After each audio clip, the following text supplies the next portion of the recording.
네. 옛날 저도 어렸을 적에 우리 어른들이 많이 힘들었던 시절에 그 제일 흔한 인사, 지금도 비록 그렇게 합니다만은 제일 흔한 인사 중에 하나가 밥 먹었니? 라는 인사를 했었던 기억이 있어요. 하도 못 먹으니까 손님이 오면 그래도 뭐래도 좀 입에 풀칠이라도 해서 보내드리는 것이 미덕으로 알고 있었던 시절이 있었습니다. 내일부터 사회적 거리두기가 2단계로 하향 조정이 됐습니다. 2단계로 조정이 됐다는 얘기는 예배에 20%까지 올 수 있으니까 지금보다 배는 오셔도 문제 없다는 얘기죠. 지금 두 분씩 앉으신 자리에 한 분 더 앉아도 되고 두 분 더 앉아도 되고 해서 지금 사실은 저희 교회가 10%는 좀 넘게 오셨거든요.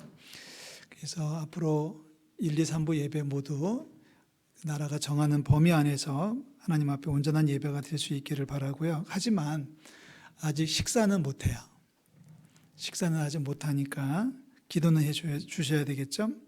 하루속히 바이러스가 물러나서 교회 식당에서 우리 권사님들, 지사님들께서 해주시는 된장국, 미역국 먹고 싶은 마음이 지금도 간절합니다. 그날이 속히 올 줄로 믿습니다.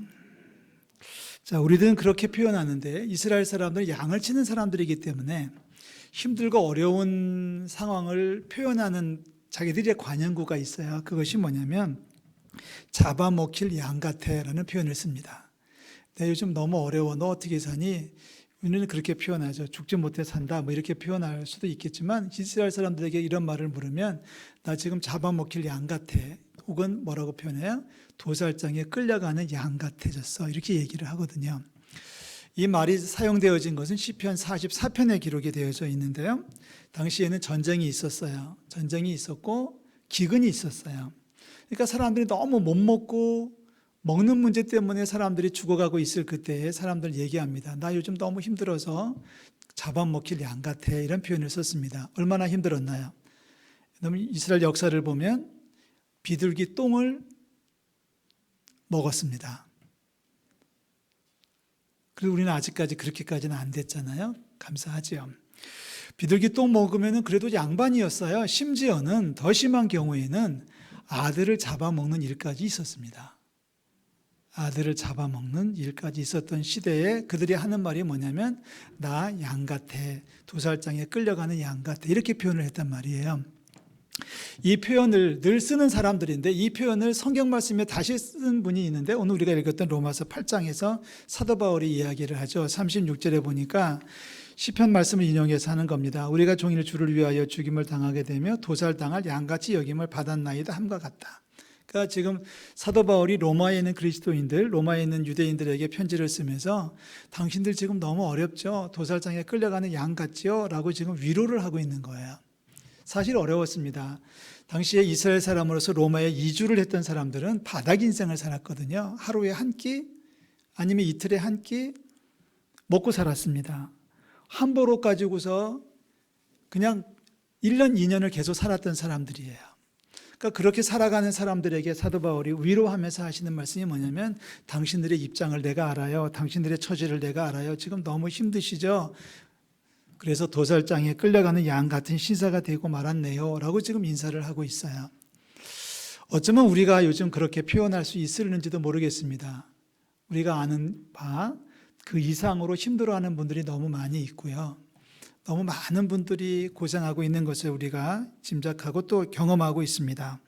그러나 우리 주님께서 회복시켜 주실 줄로 믿습니다. 자, 그럼에도 불구하고 우리가 오늘 말씀을 확인해야 되는 것은 37절 말씀입니다. 여러분 다 같이 한번 읽어볼까요? 37절. 그러나 이 모든 일에 우리를 사랑하시는 이로 말미암아 우리가 넉넉히 이기느니라. 할렐루야. 저를 보시고 한번 해보실래요? 외우실 수 있나요? 그러나 이 모든 일에 우리를 사랑하시는 이로 말미암아 우리가 넉넉히 이기느니라. 옛날 같으면 이 말씀 못 외우면 밥 안 준다고 으름장을 놓았을 텐데 지금 밥을 안 주니까 어차피 안 먹으니까 그냥 가니까 이게 지금 실효성이 없어졌어요. 저랑 약속하십시다. 오늘 이 말씀 못 외우면 점심 안 먹기. 아멘. 여러분 신앙생활에 도움이 되실 거예요. 이 모든 일에 우리를 사랑하시는 이로 말미암아 우리가 넉넉히 이기느니라. 할렐루야. 자, 중요한 겁니다. 우리가 넉넉히 이기는 거예요. 우리가 넉넉히 이겨요. 그냥 아슬아슬하게 이기는 게 아니라 분명하게 확실하게 적을 제압한다는 뜻이에요. 그런데 우리의 상대가 누구냐면은 이 모든 일이라고 말씀하고 있죠. 그 앞에 35절에 가서 보면 이렇게 얘기를 했어요. 환난, 곤고, 박해, 기근, 적신, 위험, 칼. 이런 것들 때문에 우리가 지금 도살장에 끌려가는 양 같은 신사가 되고 말았는데 우리가 이 모든 것과 대항해서 넉넉히 이긴답니다 라고 지금 사도 바울은 선포하고 있는 거예요. 자, 환난, 곤고, 박해, 기근, 적신. 적신은 벌거벗김을 당하는 고난입니다. 고문을 당하는 거죠. 벌거벗김을 당하는 겁니다. 위험이나 칼이랴. 이러한 것들이 우리를 공격해 온다고 할지라도, 이러한 것들이 우리를 사로잡는다고 할지라도 우리는 넉넉히 이길 줄로 믿습니다. 36절이었나요? 37절이었나요? 다 같이 한 번 더 읽습니다. 그러나 이 모든 일에 우리를 사랑하시는 이로 말미암아 우리가 넉넉히 이기느니라. 중요한 것이 하나가 남았네요. 자, 우리가 넉넉히 이깁니다. 이러한 것들에 대해서 우리가 넉넉히 이깁니다. 38절, 39절에 보면은 사망, 생명, 많은 것들이 있지만 이런 것들과의 싸움에서 우리가 넉넉히 이기는데 이기는 방법이 딱 하나 있어요. 우리를 사랑하시는 이로 말미암아. 우리를 사랑하시는 이로 말미암아. 우리를 사랑하시는 이가 누구신가요? 우리를 사랑하시는 이가 누구신가요? 하나님, 예수님 다 맞겠죠. 6글자로 한번 해보겠습니다. 시작. 예수 그리스도. 주님께서 주님의 사랑으로, 주님의 능력으로 우리를 이기게 해 주실 줄로 믿습니다. 주님은 우리를 위해서 이 땅에 오셨고요. 우리를 위해서 십자가에 달리셨고요. 우리를 위해서 사흘 만에 부활하셨습니다. 자, 주님의 사랑이 얼마나 강력하게 역사하고 있는지 우리는 로마서 8장을 읽어볼 수 있습니다. 여러분 성경책 갖고 계시면 따라오실 수 있을까 모르겠네요. 8장 1절에 보니까 예수님의 사랑의 모습이 나오는데 첫 번째는 죄로부터 우리를 구속해 주셨다고 얘기합니다. 1절과 2절이죠. 우리를 죄에서 해방시켜 주셨습니다. 할렐루야. 자, 우리 주님의 사랑은 어떻게 나타납니까? 17절 가서 보시면 상속자로 삼아 주신다고 약속하셨습니다. 하나님 나라를 상속해 주신다고 약속해 주셨습니다. 18절 보시면 뭐라고 합니까? 18절에 지금 고난을 당하고 있지만 우리 주님은 우리에게 영광을 더해 주신다고 약속하셨습니다. 지금 힘들지만 우리 주님이 우리에게 가져다 주시는 영광은 엄청나서 그거 비교할 가치도 없다라고 얘기를 하고 있어요. 지금은 힘들지만, 지금은 도살장에 끌려가는 양 같은 신세라고 할지라도 우리 하나님이 우리를 사랑하셔서 그리스도가 우리를 사랑하시기 때문에 우리를 영광 가운데 거두어 주실 줄로 믿습니다. 28절, 지금 로마서 8장만 놓고 있는 거예요. 28절 다 같이 읽습니다. 우리가 알거니와 하나님을 사랑하는 자, 곧 그의 뜻대로 부르심을 입은 자들에게는 모든 것이 합력하여 선을 이루느니라. 할렐루야. 이 말씀 외우시는 분들 많이 계시죠. 우리를 사랑하시는 예수 그리스도로 말미암아 모든 것이 합력하여 선을 이루게 해주신다. 우리 예수 그리스도께서 우리를 사랑하시기 때문에 우리가 경험하는 모든 일들을 합력해서 선을 이루게 해주실 줄로 믿습니다. 우리 예수님 우리를 어떻게 사랑하시나요? 30절 말씀입니다. 거기에 보면은 우리를 영화롭게 하신다고 말씀하고 있습니다. 영화롭게 하신다.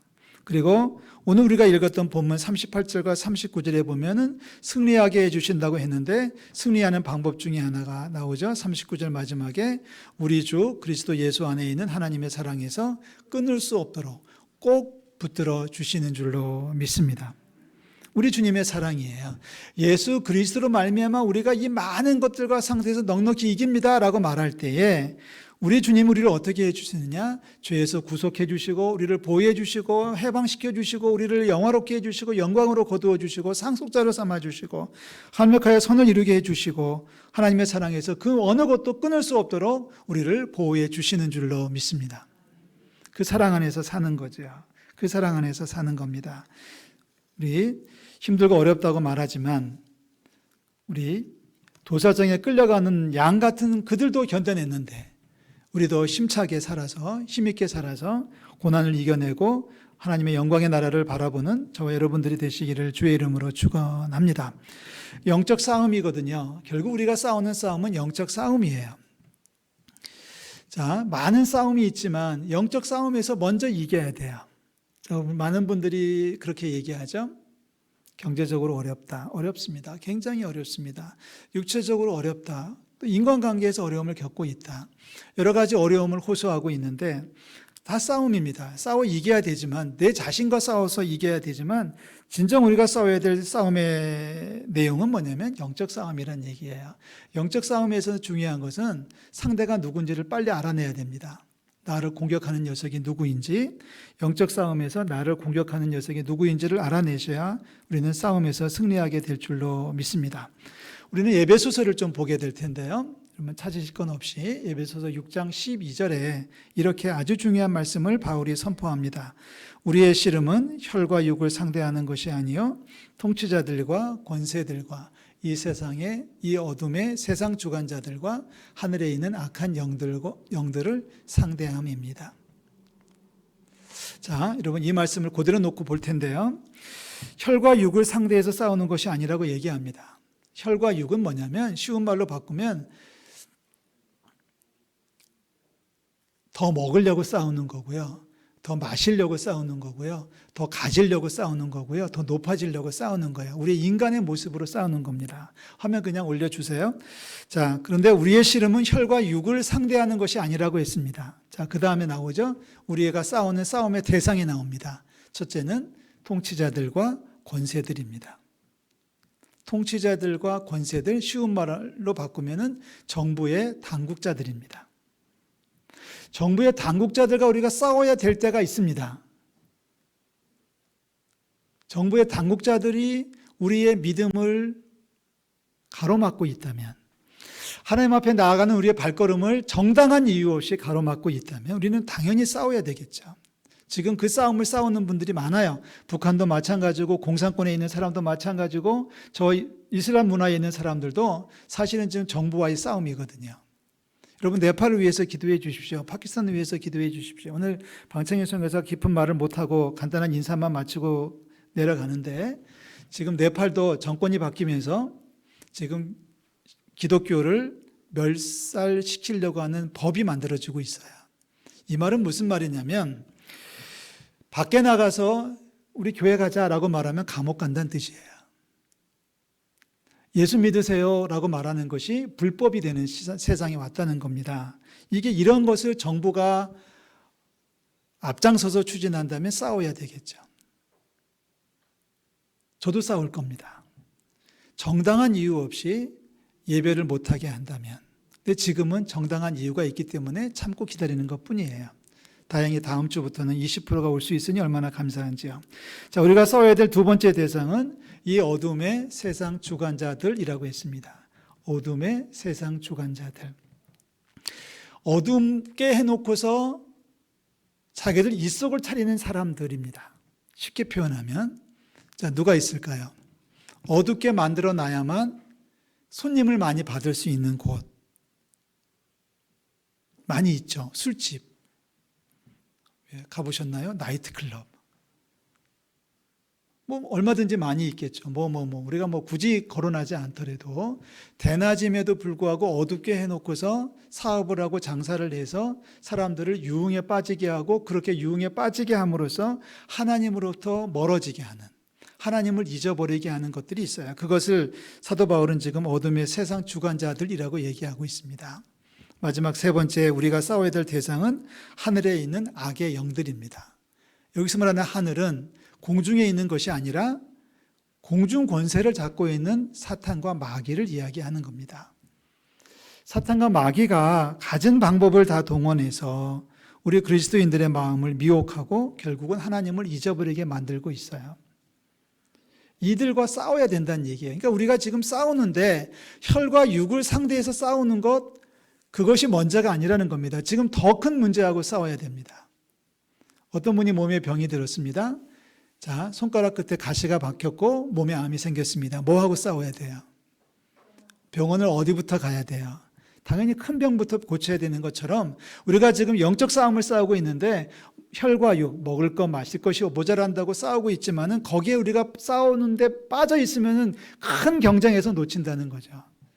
그것이 바로 하나님과의 영적 거리를 좁혀나가는, 하나님과의 거리를 좁혀나가는 우리 성도들이 되시기를 주의 이름으로 축원합니다. 사탄 마귀가 정말 가진 방법을 다 동원해서 우리를 하나님으로부터 멀어지게 만들어요.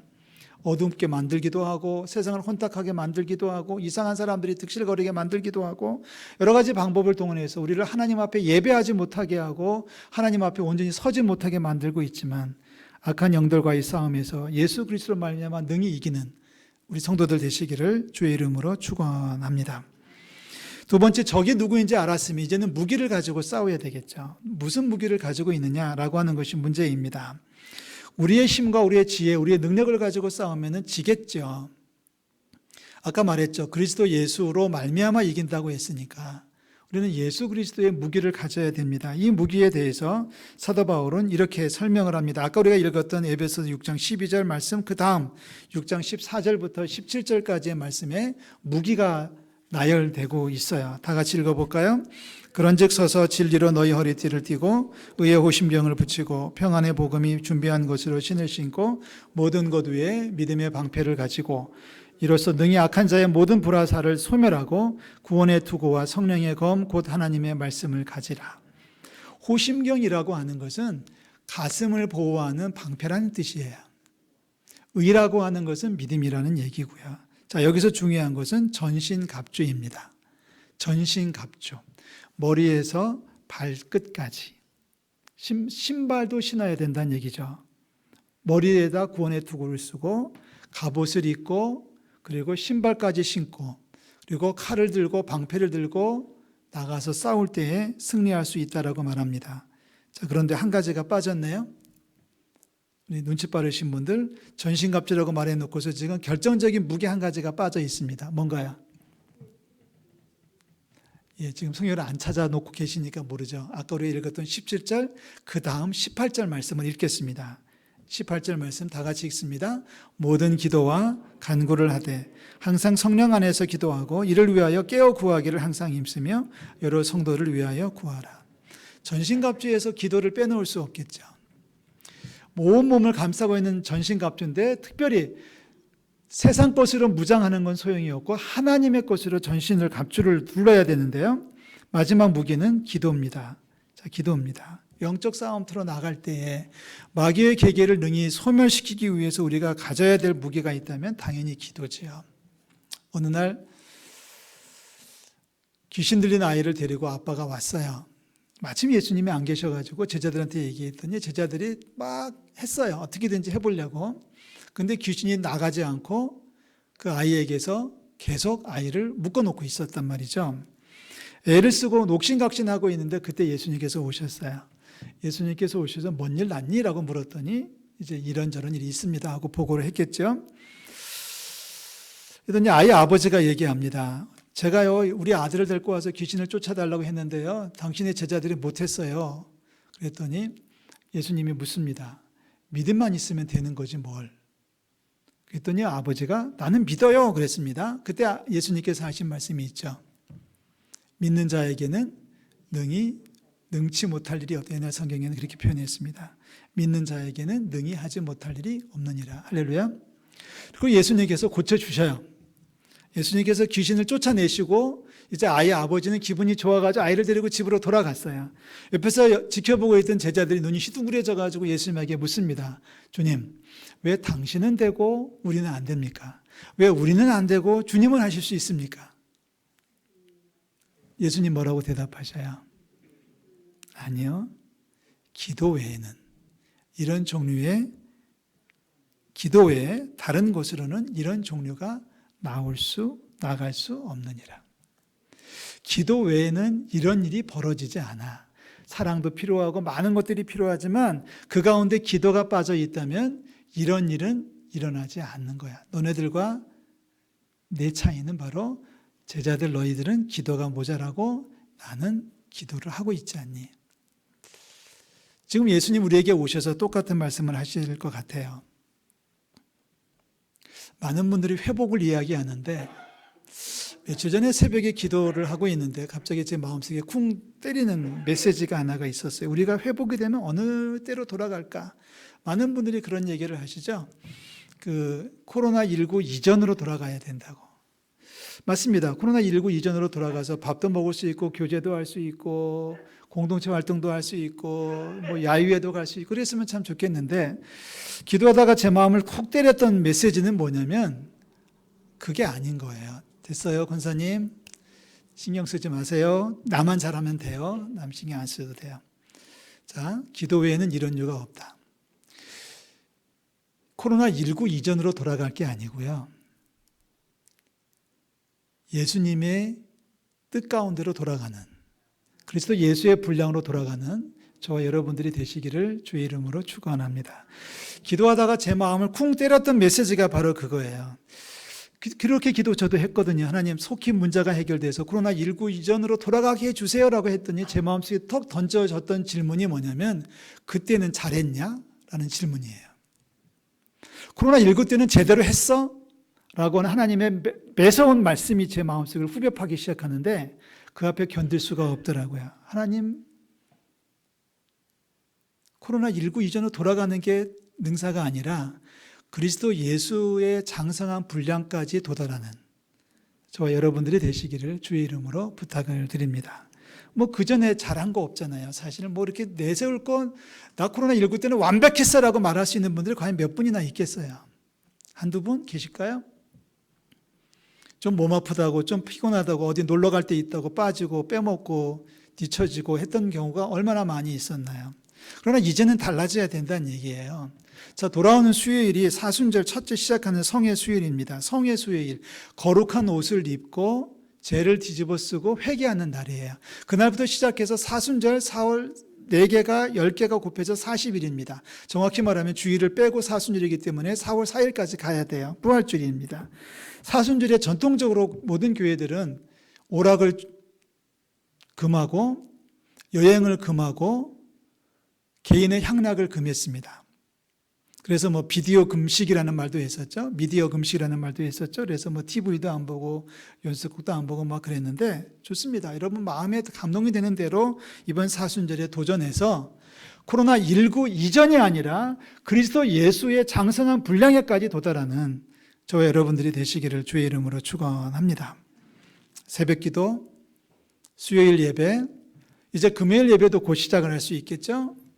복음을 전하는 일, 그리고 서로 사랑하고 교제하는 일, 공동체를 세워가는 일, 구역을 세워가고 기관을 만들어가는 모든 일들이 이게 영적 싸움이에요. 이게 영적 싸움이에요.